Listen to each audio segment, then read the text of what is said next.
ராகி கூழ் செய்வதற்கு ராகியை ஊற வைக்கவும். கழுவி எடுத்துக்கோங்க. எடுத்துகிட்டு கொஞ்சமாக தண்ணி ஊற்றி மிக்ஸியில் போட்டு அரைச்சிக்கோங்க. அரைச்ச ராகி கழுவியை கொஞ்சமாக தண்ணி ஊற்றி நீங்கள் அந்த பால் வர மாதிரி நீங்கள் இது பண்ணி வடிகட்டிக்கோங்க.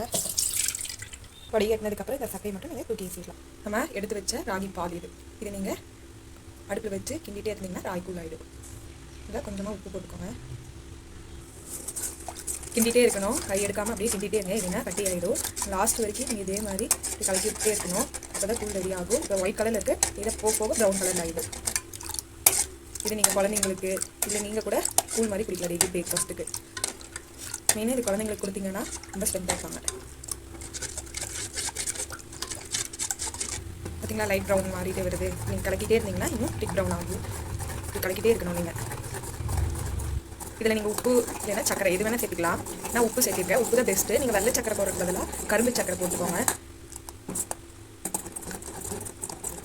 பார்த்திங்கன்னா அப்படியே திக்காயிட்டே வருது பால். கைவிடாமல் அப்படியே கலக்கிட்டே வாங்க. அடி பிடிச்சிக்காம.